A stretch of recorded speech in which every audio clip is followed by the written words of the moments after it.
Hey everyone, this is Jono and it's time for a Q&A. And in this Q&A, I'm going to get into, do you need a lot of technical expertise to build a community? Let's get to it.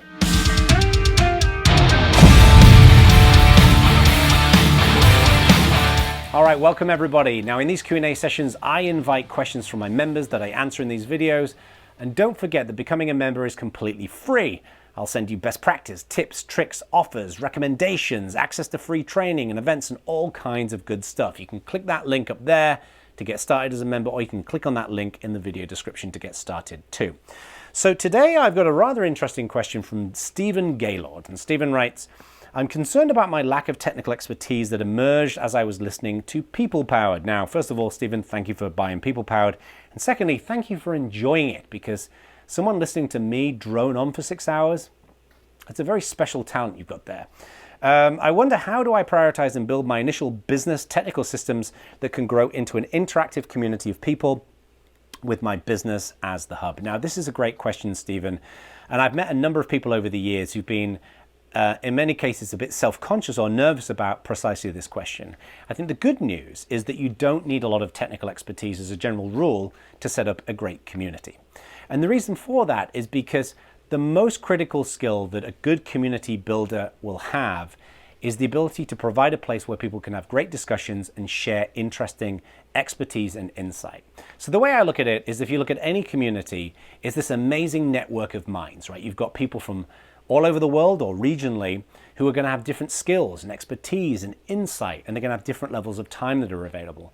When you can get that expertise, insight, and time out of their brains and into the ether, into the shared space that is the community, that's when we benefit from coming together as a group. And that's what being a great community builder is all about, in my mind. Now, you don't need a lot of technical expertise to deliver that, and I'll get to that a little bit later on when I talk about tools. But there are some communities that there's no doubt are going to require a little bit more technical expertise than others. So for example, imagine you're building a community of software engineers, right? Now, I don't think you necessarily need to be a developer or a coder to be able to build a community of software engineers. I'm an objectively terrible developer, and I have built communities of software engineers. But I do think you need to understand, in that example, the needs and the pain points of those engineers, of your target audience. If you don't understand the norms of what they're focusing on and what challenges them and what their frustrations are and what their desires are and what good looks like, if you don't understand those elements, then it's going to be very difficult to build an environment where those kind of folks can thrive, right? And I'd say the same thing about other technical areas of expertise, whether it's science or cryptocurrency or any of those different areas. So we've seen this a lot, for example, with people who work in developer relations. So those of you unfamiliar with developer relations, it's basically it's kind of a subset of community building where DevRel people focus on building communities focused on developers, right? And often a lot of people will say, well, do I need to be a developer myself to build those communities? And I don't think you do, but I think you do need to understand that lifestyle, that mindset, those needs, to be able to provide an environment that serves it and delivers value, okay? Remember, building great communities is all about value. If we don't create a reason for people to show up, then they're not going to show up. You know, this notion of if you build it, they will come. You'll build it, they won't come. Okay? So if you have a sense of the value you can give to your target audience, and you have a sense of how you can offer that value simply and easily, then you're going to be in a good position. Now, I think the most critical way in which you do this is through building a journey, right? This diagram up here is something called the Community Participation Framework, which I've talked about a whole bunch, and you can read more about it in People Powered. And basically, the little person on the left is your target audience, and we want to get them to the value that they need, which is the start, as quickly and as easily as possible, okay? And we do that through providing a really simple on-ramp experience, right? How do they know the value that they can consume and they can create, and how do they get there as quickly and as easy as possible with the least amount of friction, okay? Now at that point, they then go through 3 phases in their journey. They start out as casual members where they don't really know anyone, they're a bit insecure about what they're doing, they don't have those relationships. Then they become regulars, and then a small number of them will become really core members who are super excited about what you do.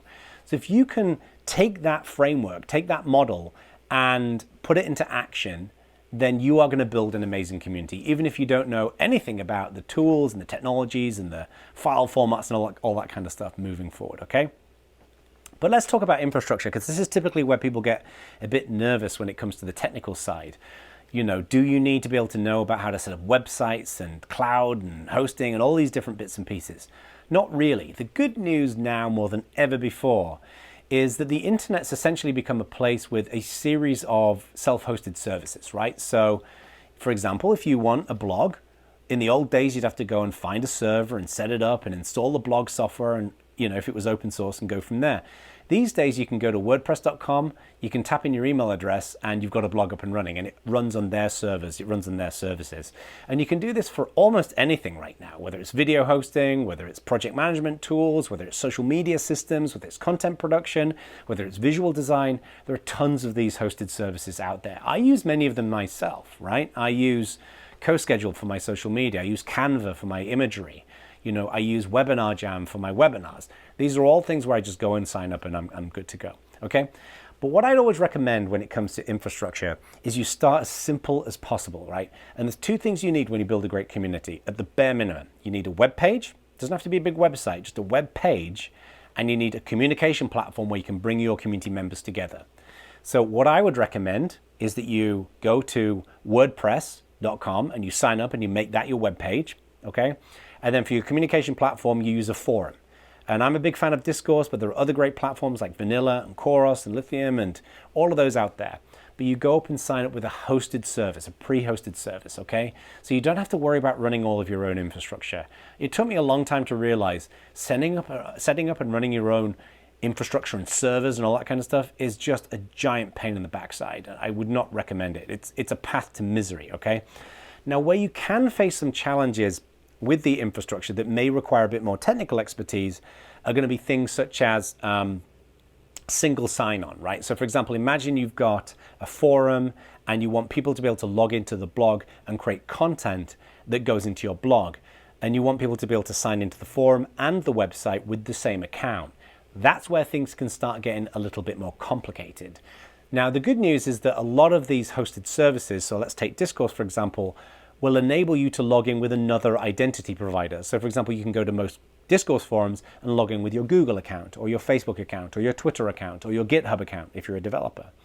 And in many cases, those authentication providers will apply to your other things. So let's say in that example, you want someone to be able to log into the blog as a content creator. They may be able to just log in with their Google account, and they may be able to log into your forum with their Google account as well, and that solves the problem. But if you want your own dedicated account for your community, it gets into a whole load more complexity, and I'd probably stay away from that. The other thing that I wrote down in my notes here as well is when it comes to synchronizing data and services. So you may be in a situation, for example, where somebody signs up in your community and then you want to automatically add them to different services, or you want to synchronize their profile data between these different services. And that again is an area where it can start getting a little bit complicated. The good news is that there's a service called Zapier that you can use. And Zapier basically allows you to glue together different services in different ways. And I love Zapier, it's awesome. So I'll give you an example of how I use it.